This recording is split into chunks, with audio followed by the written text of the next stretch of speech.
saya Zahra Rosdana Jelita, NPM 2414071024. Di sini saya akan mempresentasikan mata kuliah motor bakar.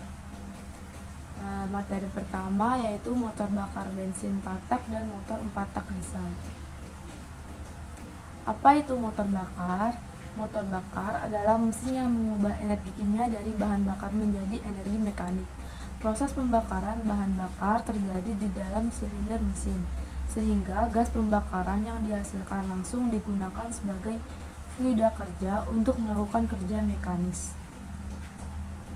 Motor bensin. Apa itu motor bensin? Motor bensin adalah jenis motor bakar torak yang bekerja berdasarkan siklus volume konstan, karena saat pemasukan kalor atau langkah pembakaran dan pengeluaran kalor terjadi pada volume konstan. Apa itu motor bensin 4 tak? Motor bensin 4 tak adalah motor yang menggunakan mesin pembakaran dalam yang bekerja dengan 4 langkah piston dalam siklus pembakaran. Ciri-ciri motor bensin 4 tak yaitu gas buang tak memiliki warna kecuali jika ada kerusakan. Bahan bakar atau BBM lebih irit, serta menggunakan satu minyak pelumas yang berfungsi untuk melumasi piston, ruang engkol, dinding silinder, serta transmisi. Kekurangan motor bensin 4 tak adalah akselerasi yang lebih rendah. Motor bensin 4 tak memiliki akselerasi yang lebih rendah dibandingkan dengan motor lainnya. Konstruksi mesin yang rumit. Motor bensin 4 tak memiliki konstruksi mesin yang lebih rumit dibandingkan motor 2 tak. Perawatan yang lebih sulit. Perawatan motor bensin 4 tak lebih sulit karena konstruksi mesinnya yang rumit. Suara mesin yang lebih kasar.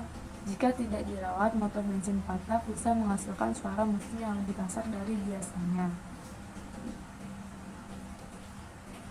Kelebihan motor bensin 4 tak yaitu irit bahan bakar.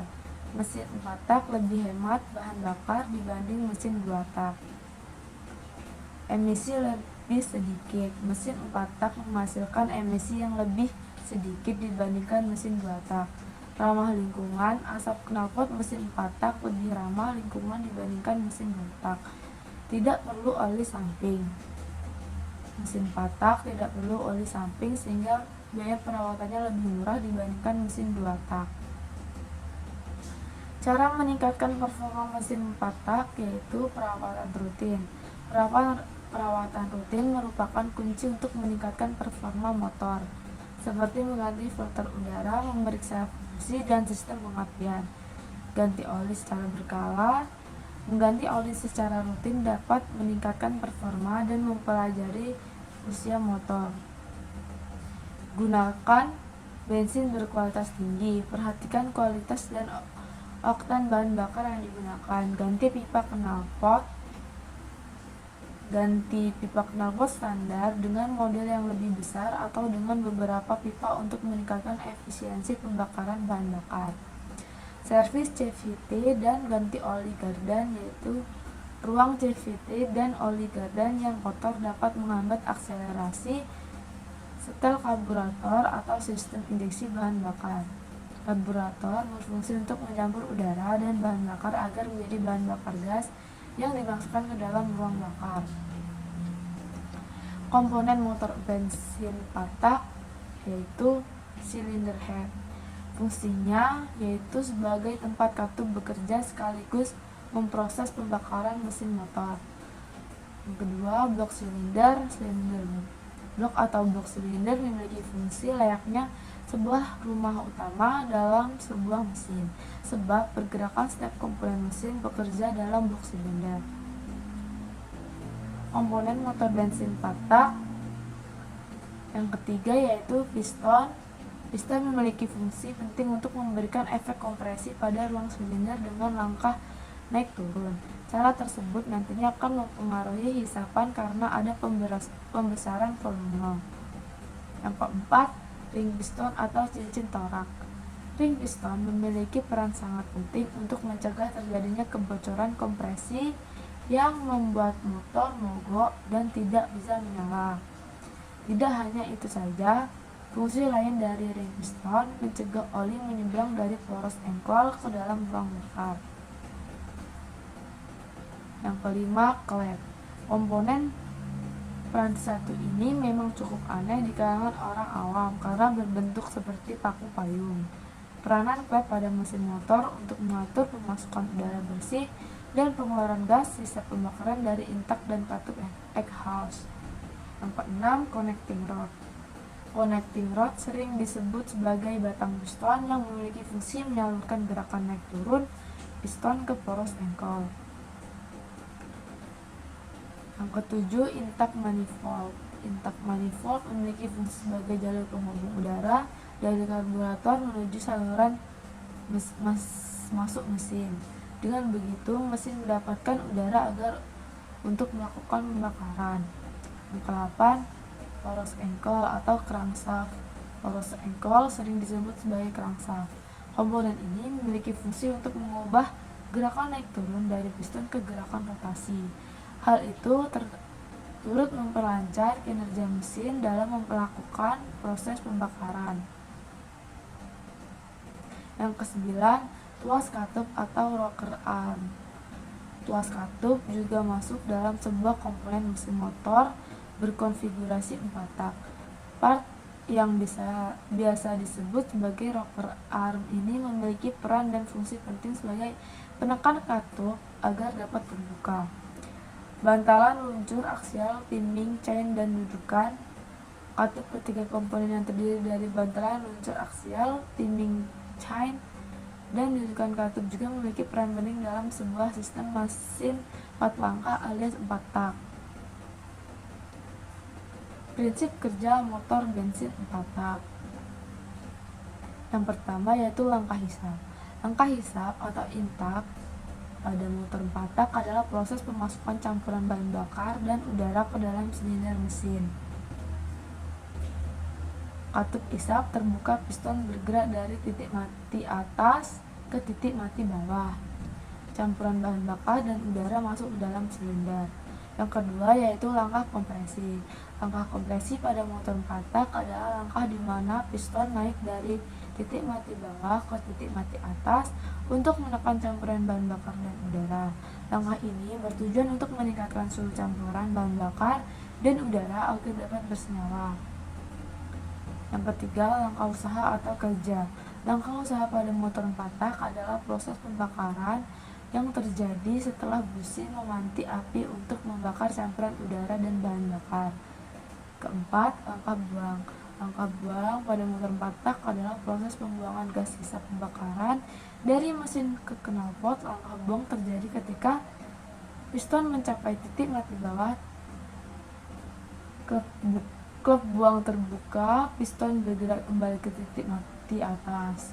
Gas hasil pembakaran dikeluarkan melalui klep buang dan knalpot. Contoh soal yaitu sebuah motor bensin 4 tak memiliki volume silinder sebesar 150 cm pangkat 3 dan volume ruang bakar sebesar 30 cm pangkat 3. Hitunglah perbandingan kompresi mesin tersebut. Diketahui volume silinder atau FD adalah 150 cm pangkat 3. Volume ruang bakar yaitu 30 cm pangkat 3. Ditanya, perbandingan kompresi. Jawab, FD plus FC dibagi FC. 150 ditambah 30 sama dengan 180 dibagi 30, yaitu hasilnya 6. Jadi perbandingan kompresinya adalah 6:1. Selanjutnya, apa itu motor bakar diesel? Motor bakar diesel atau biasa dibilang mesin diesel merupakan motor bakar yang menggunakan sistem pembakaran dalam atau menggunakan panas kompresi untuk menghasilkan pembakaran guna untuk membakar bahan bakar yang sudah diinjeksikan ke ruang bakar. Mesin diesel tidak menggunakan busi untuk menghasilkan pembakaran seperti mesin bensin atau mesin gas. Apa itu mesin diesel 4 tak? Mesin diesel 4 tak adalah jenis mesin pembakaran dalam yang menyelesaikan satu siklus kerja dalam 4 langkah piston, yang memerlukan 2 putaran penuh poros engkol untuk menghasilkan tenaga. Perbedaan motor diesel dengan motor bensin yaitu perbedaan motor utama bensin adalah pada proses pembakaran bahan bakar. Pada motor bensin, pembakaran bahan bakar terjadi karena adanya loncatan api listrik, sedangkan pada motor diesel, pembakaran terjadi karena kenaikan temperatur. Motor diesel memiliki kelebihan torsi yang tinggi pada putaran rendah, sehingga cocok untuk kendaraan yang membawa muatan berat. Komponen mesin diesel yaitu head cylinder, block cylinder, piston ring, connecting rod, crankshaft, flywheel, crankcase, oil pan, injektor, intake dan exhaust valve, camshaft, dan timing chain. Selanjutnya yaitu kelebihan motor diesel. Kelebihan motor diesel yaitu yang pertama, untuk menempuh jarak yang jauh, motor diesel hanya memerlukan sedikit bahan bakar. Torsi pada motor diesel lebih besar dibandingkan motor bensin. Bahan bakar dari motor diesel mudah untuk didapatkan. Bahan bakar diesel memiliki sifat tidak mudah terbakar. Tidak terdapat komponen-komponen elektronika, contohnya kabel, busi, sehingga aman jika melewati jalan yang berair. Mesin diesel dapat bertahan lama bila dirawat dengan baik dan benar. Selanjutnya, kekurangan motor diesel. Memiliki suara mesin lebih berisik dibandingkan mesin bensin. Injektor pada mesin diesel mudah bermasalah jika terkena partikel-partikel lain, contohnya air. Akselerasi pada mesin diesel lebih lambat daripada mesin bensin. Menghasilkan polusi udara dari mesin diesel lebih tinggi daripada mesin bensin. Memiliki harga yang lebih mahal ketimbang mesin bensin dengan tipe atau model yang sama. Prinsip kerja motor diesel. Yang pertama yaitu langkah hisap. Pada langkah ini, udara akan melewati filter udara kemudian masuk ke dalam ruang bakar melalui katup masuk.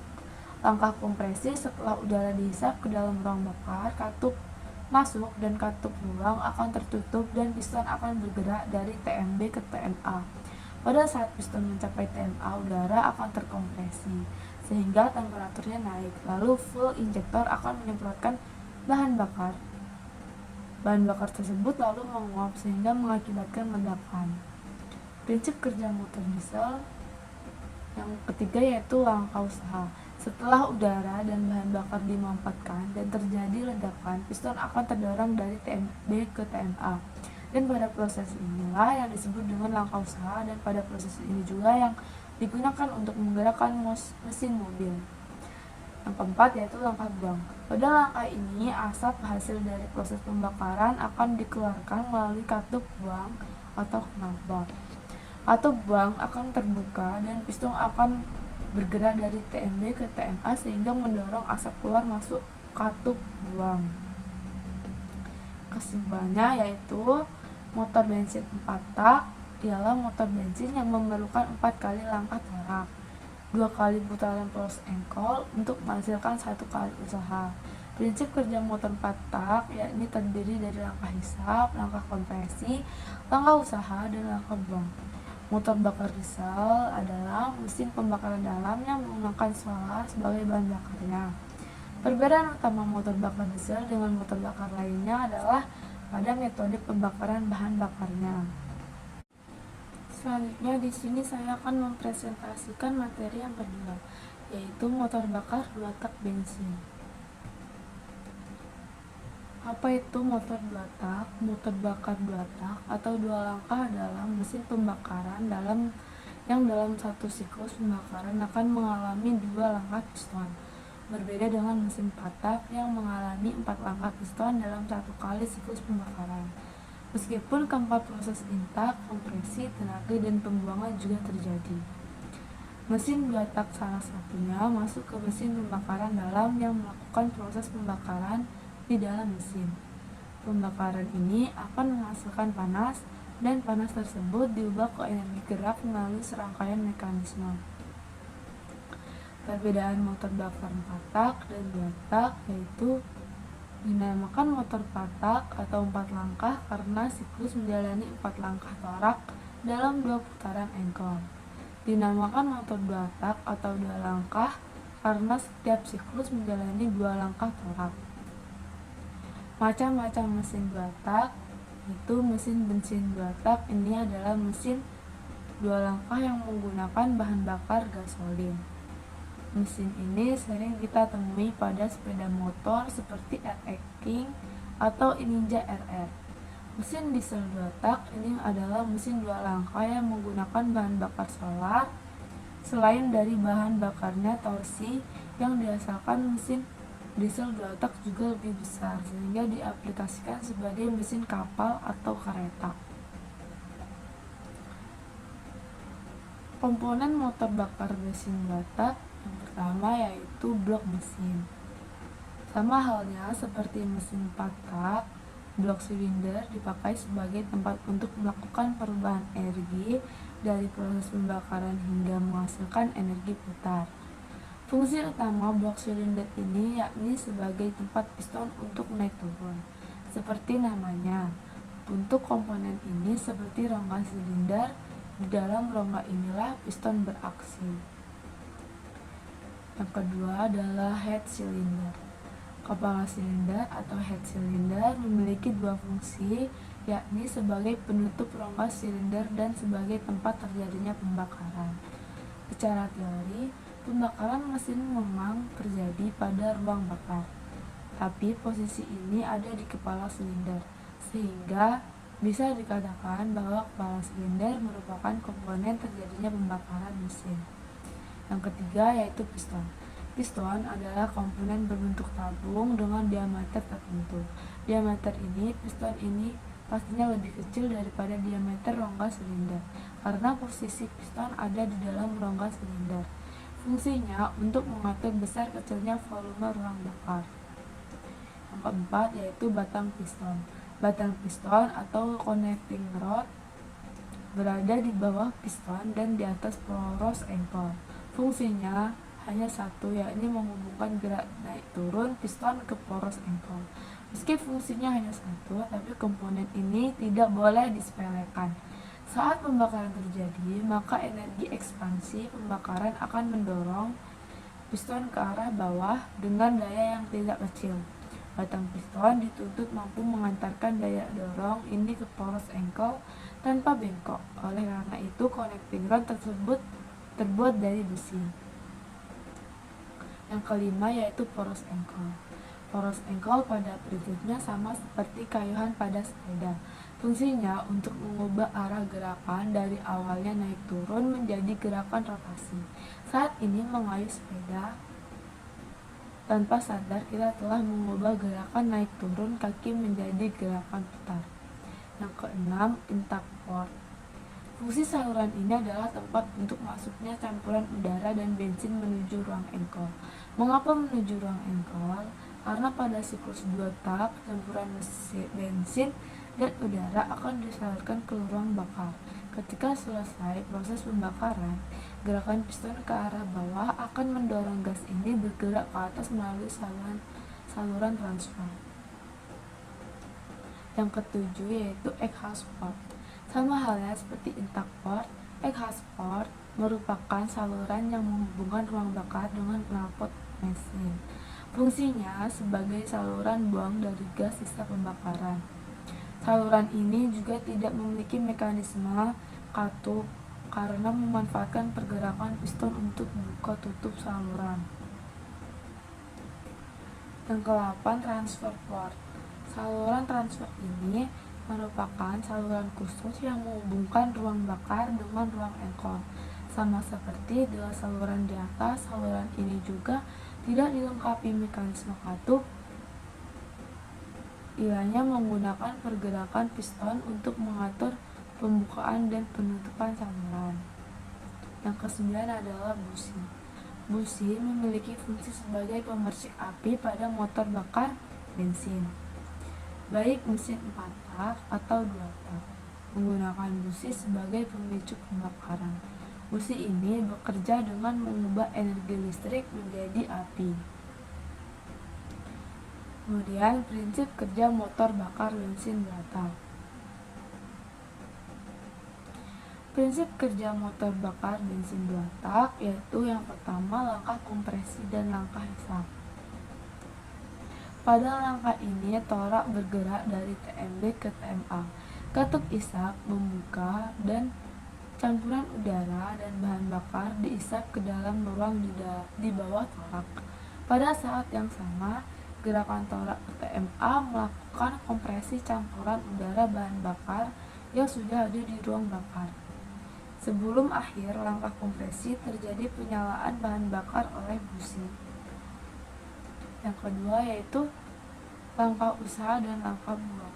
Pembakaran campuran udara bahan bakar menghasilkan tekanan tinggi yang mampu mendorong torak mundur atau turun ke TMB. Gerakan torak akibat pengembangan inilah yang dinamakan langkah usaha karena menghasilkan usaha yang berguna untuk berbagai keperluan. Pada saat yang sama, lubang pembuangan akan terbuka dan gas-gas hasil pembakaran akan terbuang melaluinya. Gerakan torak ke TMB juga akan mendorong campuran udara bahan bakar untuk naik ke ruang bakar.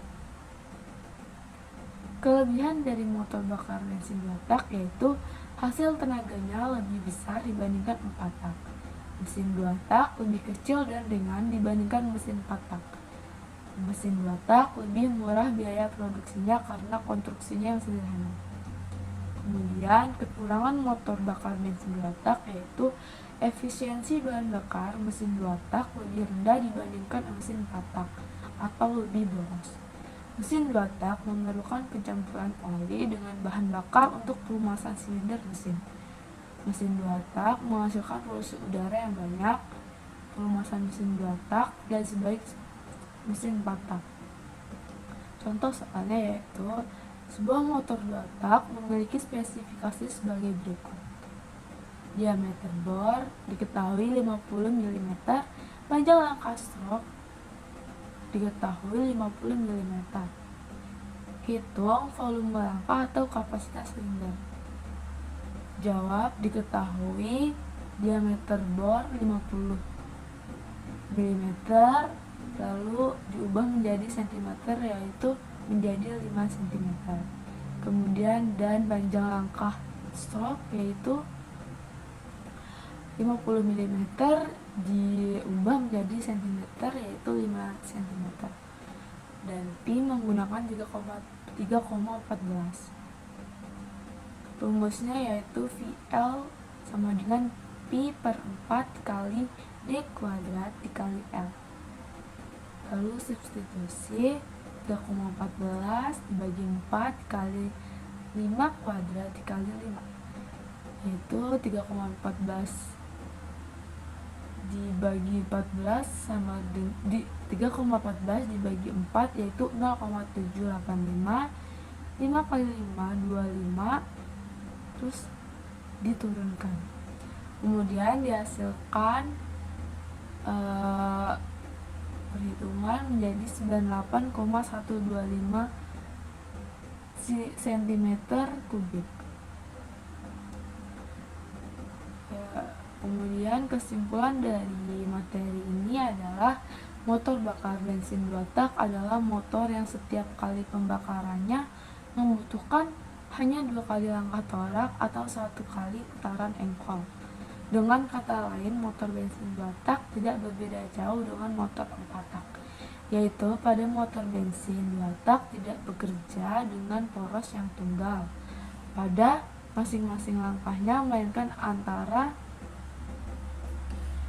antara proses dan kompresi yang terjadi dalam satu langkah torak. Baik, di sini saya akan melanjutkan presentasi materi ketiga yaitu penyaluran bahan bakar. Pengertian bensin injeksi. Sistem bensin injeksi adalah sistem yang menggantikan karburator di mana bahan bakar semprot secara langsung ke udara masuk atau langsung ke ruang bakar melalui injektor yang dikontrol elektronik. Sistem ini dikembangkan untuk meningkatkan presisi pencampuran bahan bakar dan udara serta mengurangi emisi. Ada beberapa tipe injeksi bensin, yaitu port full injection, yaitu injektor menyemprot ke intake port sebelum katup masuk. Yang kedua, direct injection. Injektor langsung menyemprot ke dalam ruang bakar. Yang ketiga yaitu throttle body injection. Injektor tunggal di throttle body itu lebih sederhana. Kemudian komponen sistem injeksi. Yang pertama yaitu tangki bahan bakar, pompa bahan bakar, full filter, full rail, injektor, sensor, ECU, pressure regulator, return line, busi. Kemudian kelebihan dan kekurangan. Kelebihannya yaitu campuran udara bahan bakar lebih homogen dan tepat sesuai kondisi operasi mesin. Pengurangan konsumsi bahan bakar dibanding karburator, terutama di beban ringan atau sedang. Serat dingin lebih mudah dengan kontrol suplai bahan bakar sesuai suhu. Performa lebih stabil di berbagai kondisi atau berubah ketinggian. Kekurangannya yaitu biaya produksi dan perawatan lebih tinggi, sensitif terhadap kualitas bahan bakar, kotoran, atau air. Jika sensor atau injektor rusak, performa bisa cepat memburuk, dan memerlukan sistem kontrol elektronik dan diagnostik. Prinsip kerja sistem injeksi yaitu bahan bakar dari tangki dihisap oleh pompa bahan bakar. Bahan bakar melewati filter untuk menyaring kotoran. Dari pompa, bahan bakar didorong ke rail atau distribusi ke injektor pada sistem multi-point. ECU menerima data dari berbagai sensor, seperti sensor udara masuk, sensor oksigen, sensor suhu. Lalu menghitung jumlah bahan bakar yang harus disemprotkan dan kapan injektor dibuka. Injektor membuka dan menyemprotkan bahan bakar ke udara masuk atau langsung ke ruang bakar. Campuran udara-udara bahan bakar terbentuk dan masuk ke ruang bakar untuk pembakaran. Sebagian sistem memiliki return line ke tangki agar tekanan tetap stabil dan kelebihan bahan bakar dikembalikan. Kemudian pengertian bensin karburator. Karburator adalah perangkat mekanis klasik yang mencampur udara dan bahan bakar sebelum masuk ke ruang bakar. Berdasarkan prinsip perbedaan tekanan atau vakum dan geometri atau venturi, sistem ini banyak digunakan pada kendaraan dan mesin bensin lama. Kelebihan dan kelebihannya yaitu struktur sederhana dan mudah dibuat, biaya pembuatan dan perawatan rendah, tidak tergantung elektronik, sehingga mudah diperbaiki secara mekanik. Kekurangannya yaitu pencampuran udara bahan bakar tidak selalu optimal pada semua kondisi, kecepatan, beban, dan suhu. Boros bahan bakar terutama di beban variatif. Emisi gas buang relatif tinggi. Penyesuaian harus dilakukan secara manual setelah pilot jet main jet. Sensitif terhadap perubahan ketinggian atau suhu. Kemudian komponen bensin karburator, yaitu ada tangki bahan bakar, full tap atau keran bahan bakar, karburator, intake manifold, air filter atau saringan udara, dan busi. Prinsip kerja bensin karburator yaitu pertama, udara dari filter masuk ke karburator dan melewati venturi yang menyempit. Karena venturi, kecepatan udara naik dan tekanan di bagian venturi turun atau vakum. Vakum ini menarik bahan bakar dari ruang pelampung melalui nozzle atau jet ke aliran udara. Campuran udara dan bahan bakar dibentuk dan masuk ke manifold intake ke silinder. Selanjutnya, katup throttle mengatur banyak udara dan bahan bakar ikut untuk kontrol kecepatan. Choke digunakan saat start dingin, membatasi udara agar campuran menjadi lebih kaya. atau lebih banyak bahan bakar relatif udara. Flood chamber menjaga agar level bahan bakar tetap konstan. Ketika level turun, katup bahan bakar terbuka untuk menambah bahan bakar hingga level naik dan katup tertutup. Kemudian, pengertian diesel sistem common rail. Common rail adalah sistem injeksi bahan bakar diesel modern yang memisahkan fungsi pompa tekanan tinggi dari fungsi pengaturan injeksi. Pompa menghasilkan tekanan tinggi secara konstan, disimpan dalam rail atau pipa tekanan tinggi, kemudian injektor dikontrol secara elektronik untuk menyemprot sesuai kebutuhan mesin. Common rail berarti semua injektor berdiri dari jalur bersama yang menyediakan bahan bakar bertekanan tinggi secara terus-menerus. Komponen diesel sistem common rail yaitu ada tangki solar, pompa bahan bakar tekanan rendah, full filter, pompa tekanan tinggi, full rail, injektor elektronik, ESCU, sensor-sensor, pressure regulator, dan retur line. Kelebihannya yaitu efisiensi bahan bakar lebih tinggi berkat kontrol injeksi presisi, pengurangan emisi NOx atau SOx lebih baik dibanding sistem diesel konvensional. Operasi mesin lebih halus dan suara lebih rendah. Kemampuan adaptasi lebih tinggi terhadap kondisi beban dan putaran mesin. Daya dan torsi lebih optimal terutama di putaran rendah. Kekurangannya yaitu biaya produksi, pemasangan, dan perawatan tinggi. Sistem kompleks dan memerlukan peralatan diagnostik tinggi, sensitif terhadap kualitas solar. Bila rail atau injektor bocor atau bermasalah, servis bisa mahal. Tidak cocok untuk solar kualitas sangat rendah tanpa pemurnian.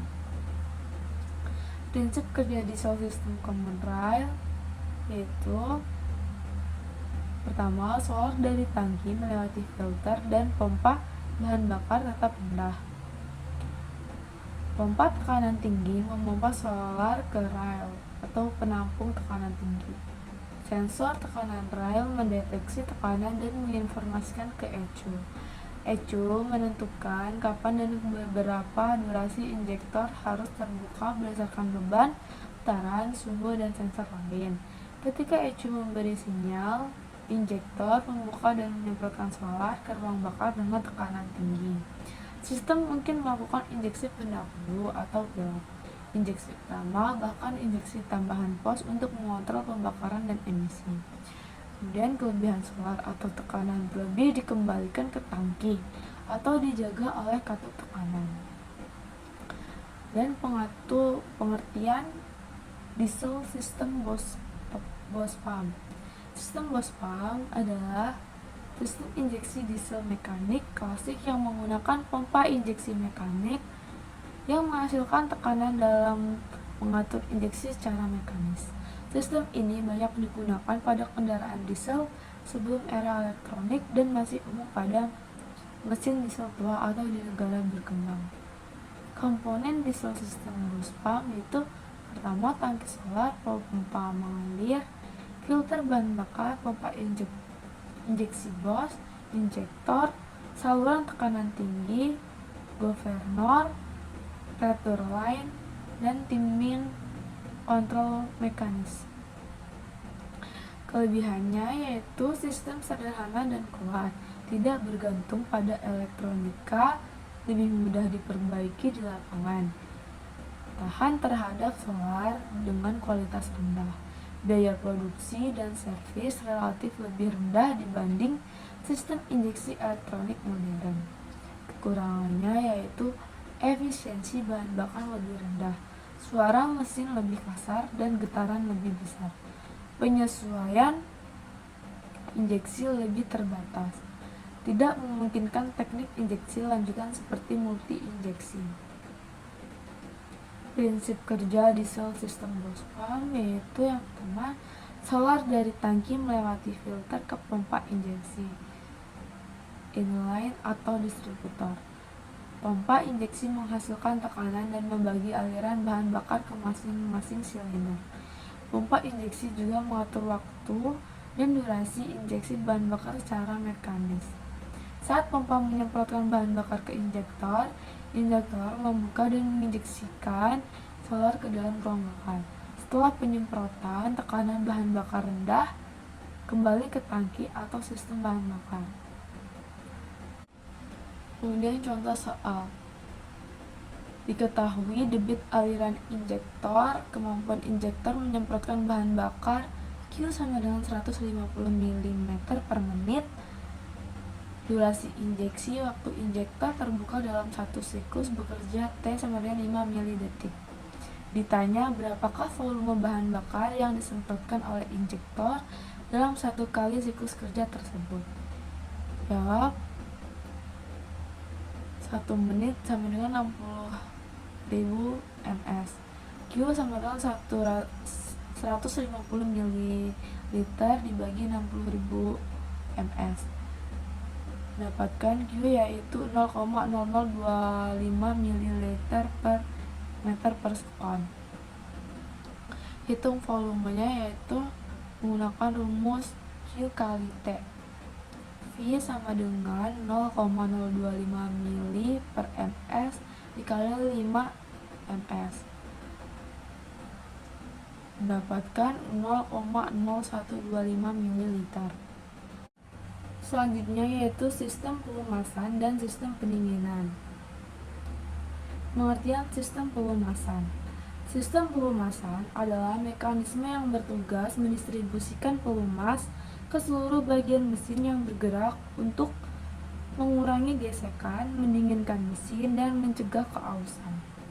Pelumas berperan penting dalam menjaga suhu mesin tetap stabil, membersihkan komponen dari kotoran, dan mencegah kerusakan akibat gesekan langsung antara bagian-bagian logam yang bergerak.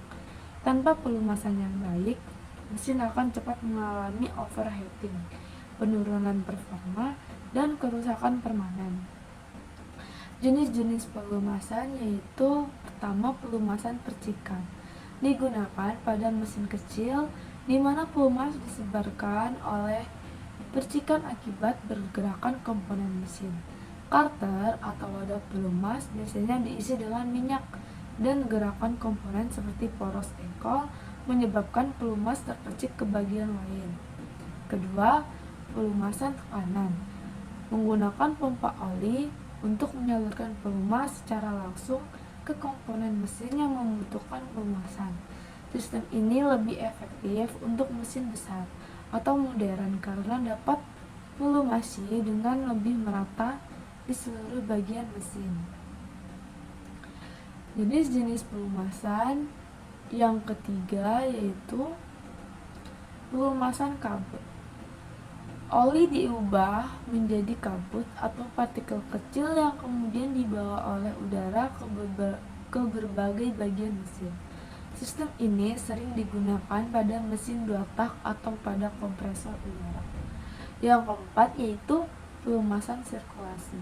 Sistem pelumasan ini menggunakan pompa untuk mensirkulasikan oli dari karter melewati filter dan kembali ke mesin. Oli yang digunakan akan terus didaur ulang melalui filter untuk menjaga kebersihannya. Kemudian komponen pelumasan. Komponen pelumasan yang pertama yaitu pompa oli. Komponen yang berfungsi untuk memompa oli dari karter ke seluruh bagian mesin yang membutuhkan pelumasan. Pompa ini bekerja dengan menggunakan tenaga dari mesin itu sendiri. Karter oli, wadah yang terletak di bagian bawah mesin untuk menampung oli. Karter juga berfungsi sebagai tempat penyimpanan oli ketika mesin tidak bekerja. Filter oli, komponen ini berfungsi untuk menyaring kotoran dan partikel yang terbawa oleh oli, sehingga hanya oli yang bersih yang disirkulasikan ke dalam mesin. Saluran oli yaitu saluran-saluran kecil yang menghubungkan berbagai bagian mesin untuk mendistribusikan oli ke tempat-tempat yang memerlukan pelumasan seperti poros engkol dan katup. Perawatan pelumasan yaitu pertama, penggantian oli berkala. Pengganti oli mesin secara rutin sangat penting untuk menjaga kinerja mesin. Seiring waktu, oli akan terkontaminasi oleh kotoran dan residu pembakaran yang dapat mengurangi kemampuan pelumasannya. Yang kedua, pemeriksaan tekanan oli. Tekanan oli yang terlalu rendah dapat menyebabkan pelumasan yang tidak memadai, sementara tekanan yang terlalu tinggi bisa merusak segel dan komponen mesin. Periksa indikator tekanan oli secara berkala dan pastikan tekanan berada dalam batas normal. Yang ketiga yaitu pengecekan dan penggantian filter oli. Filter oli harus diperiksa dan diganti sesuai jadwal perawatan yang dianjurkan. Filter yang tersumbat akan mengurangi aliran oli dan menyebabkan kotoran masuk ke komponen mesin. Keempat yaitu pemeriksaan tingkat oli.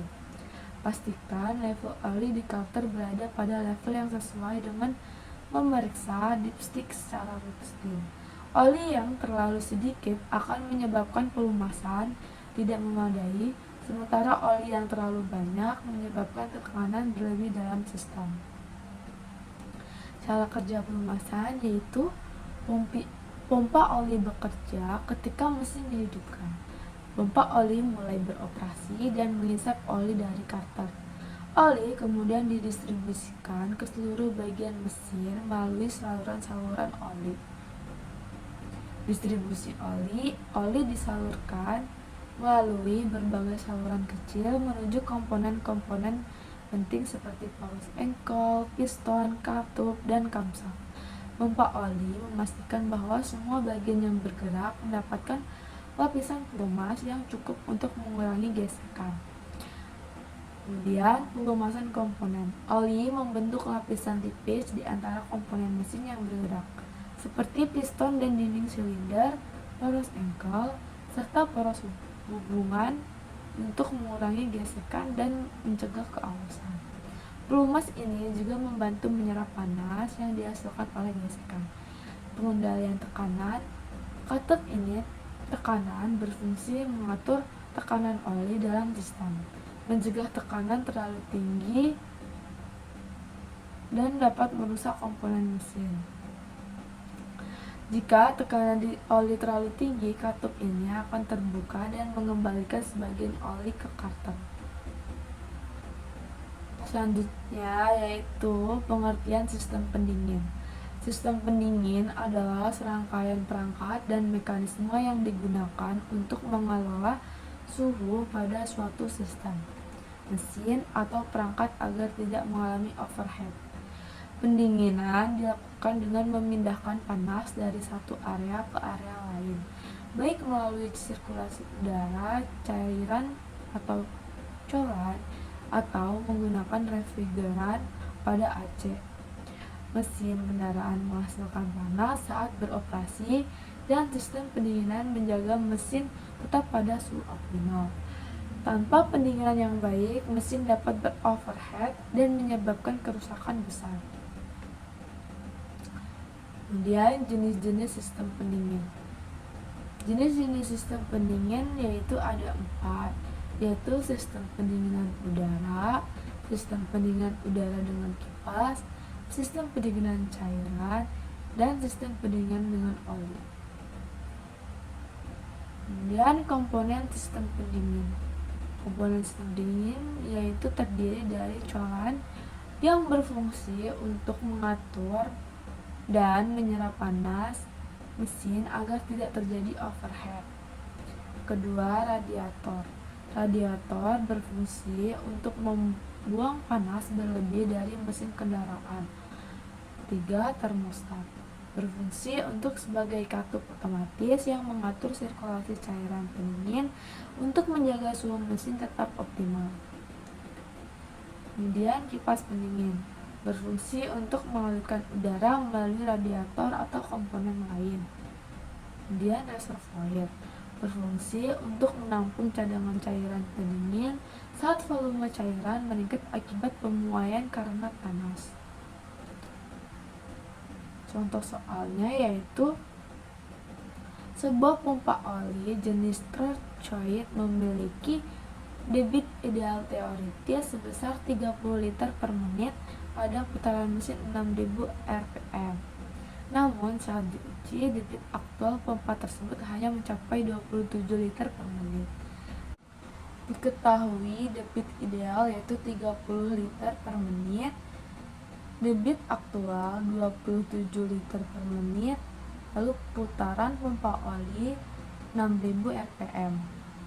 Ditanya, berapa efisiensi volume dari pompa oli tersebut? Kita hitung dengan rumus eta volume sama dengan Q aktual dibagi Q ideal dikali 100%. Eta volume sama dengan 27 liter per menit dibagi 30 liter per menit dikali 100%, yaitu mendapatkan hasil 90%. Kemudian saya akan melanjutkan materi tentang sistem kelistrikan. Pengertian dan fungsi sistem kelistrikan yaitu sistem yang meliputi beberapa bagian yang saling terhubung dan mengandung aliran listrik yang digunakan untuk menghasilkan, mendistribusikan, dan mengontrol energi agar mesin dapat beroperasi. Pada kendaraan, sistem kelistrikan, mesin berfungsi untuk menghidupkan mesin dan mempertahankan agar mesin tetap hidup, seperti menghidupkan mesin dan menghidupkan lampu. Jadi, singkatnya, sistem yang ada di dalam kendaraan yang membutuhkan energi listrik dan fungsinya langsung berhubungan dengan mesin, termasuk ke dalam kategori sistem kelistrikan engine atau mesin. Ciri-ciri sistem kelistrikan bermasalah yaitu mesin sulit atau tidak bisa di-starter karena arus listrik ke motor, starter, atau aki lemah. Lampu redup atau tidak melonggar, menandakan adanya penurunan tegangan atau sambungan kabel yang longgar. Aki cepat habis atau tidak terisi biasanya disebabkan oleh kerusakan pada sistem pengisian seperti alternator atau regulator. Kemudian, indikator di panel dashboard tidak berfungsi dengan baik bisa karena konektor longgar atau korsleting. Kemudian terjadi bau hangus atau kabel panas menunjukkan adanya korsleting atau arus berlebih. Sekring atau sering putus menandakan adanya arus pendek pada salah satu rangkaian listrik. Klakson lemah atau tidak bunyi akibat suplai arus yang tidak stabil. Peralatan elektronik tidak berfungsi normal seperti wiper, power window, atau sistem audio yang mati hidup sendiri. Kemudian, perbedaan sistem kelistrikan motor dan mobil. Pada sistem kelistrikan pada motor, sistem yang mengendalikan sumber daya listrik dari baterai atau yang biasa disebut dengan aki untuk menggerakkan berbagai komponen pada sepeda motor. Sistem kelistrikan mobil, instalasi dari berbagai rangkaian pada kendaraan. Kelistrikan mobil merupakan bagian yang penting karena pada sistem inilah sumber tenaga penggerak berasal dan penerangan pada mobil pun berasal dari sistem kelistrikan. Komponen kelistrikan pada motor dan mobil. Komponen kelistrikan pada motor yaitu terdapat kiprok, spool atau generator, kabel bodi, sekring, dan baterai. Sedangkan pada komponen kelistrikan pada mobil terdapat suplai arus, komponen input, komponen output, sistem kontrol, dan wiring harness. Cara kerja pada kelistrikan motor yaitu pada motor sumber memperoleh listriknya dari dua sumber yaitu baterai dan alternator. Baterai menyimpan muatan, mempertahankan voltase tertentu, dan menjaga sistem kelistrikan tetap bekerja saat mesin dimatikan dan tidak ada listrik baru yang dihasilkan. Di sisi lain, alternator menghasilkan listrik saat mesin dinyalakan. Alternator bertugas menyediakan listrik ke berbagai perangkat listrik dan juga pengisi daya baterai saat sedang berjalan. Kemudian cara kerja sistem kelistrikan mobil yaitu secara sederhana, cara kerja sistem kelistrikan mobil mirip dengan sistem peredaran darah karena tubuh memiliki jantung atau baterai di mana darah atau arus listrik akan mengalir di sepanjang kabel atau pembuluh darah. Baterai akan menyimpan listrik yang dihasilkan oleh alternator mobil, kemudian mendistribusikannya ke bagian-bagian mobil yang membutuhkan. Arus listrik tersebut mengalir keluar dari baterai dalam suatu arah melalui terminal positif dan kembali lagi ke baterai melalui terminal negatifnya. Kemudian, kelebihan dan kekurangan kelistrikan motor. Kelebihan sistem kelistrikan pada motor adalah ramah lingkungan, hemat energi, dan biaya operasional rendah, serta performa akselerasi yang responsif dan suara yang tidak bising. Kekurangan sistem kelistrikan pada motor yaitu aki cepat tekor, lampu utama redup atau mati, pengapian lemah, motor susah hidup atau mati mendadak, serta putusnya sekring. Contoh soal: sebuah klakson mobil membutuhkan kuat arus sebesar 5 ampere dan beroperasi pada tegangan 12 volt. Berapakah daya listrik yang dikonsumsi oleh klakson tersebut? Diketahui V sama dengan 12 volt dan I yaitu 5 ampere. Perhitungan dimasukkan saja dengan rumus yaitu V kali I sama dengan dikalikan 12 dikali 5 yaitu 60. Jadi daya listrik yang dikonsumsi oleh klakson mobil tersebut membutuhkan waktu 60 watt. Selanjutnya saya akan melanjutkan materi terakhir yaitu tentang sistem transmisi. Sistem transmisi dibagi menjadi dua yaitu sistem transmisi manual dan sistem transmisi otomatis. Transmisi manual adalah tipe transmisi yang digunakan pada kendaraan bermotor. Sistem ini menggunakan kopling yang dioperasikan oleh pengemudi untuk mengatur perpindahan torsi dari mesin menuju transmisi, serta pemindah gigi yang dioperasikan dengan tangan atau pada mobil atau dengan kaki yaitu pada motor.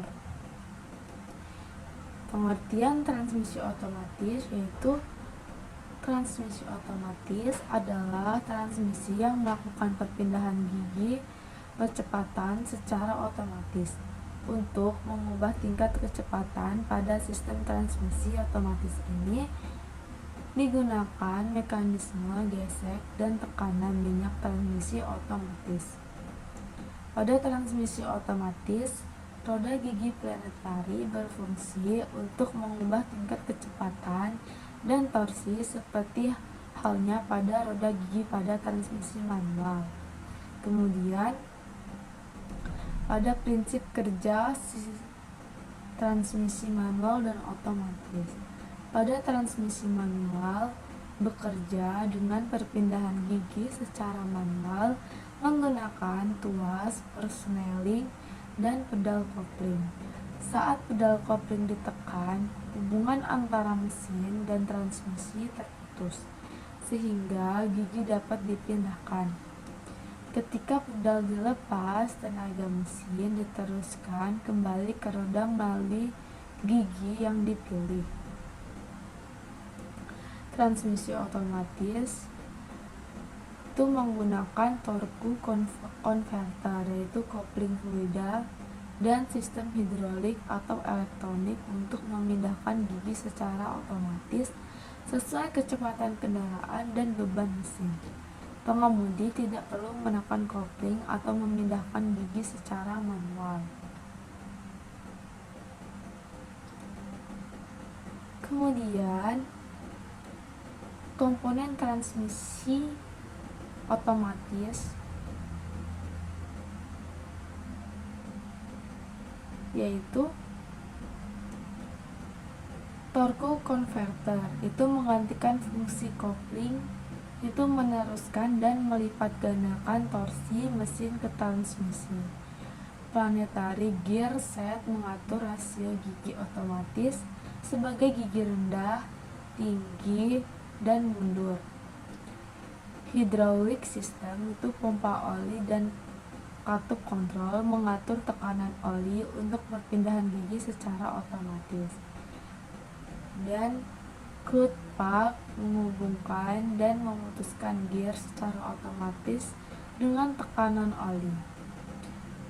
Yaitu selanjutnya brake band menahan sebagian gear planetary agar menghasilkan rasio yang berbeda. Kemudian valve body atau otak hidrolik yang mengatur aliran oli untuk mengaktifkan gigi tertentu. Kemudian governor dan modulator atau sensor elektronik. Pada transmisi modern mengatur waktu perpindahan gigi berdasarkan kecepatan dan beban mesin. Oil pump memompa oli transmisi agar sirkulasi tekanan hidrolik terjaga. Transmisi fluid atau sebagai pelumas, pendingin, dan media penghantar tekanan hidrolik. Yang ke-10 yaitu transmisi case, rumah pelindung semua komponen transmisi otomatis.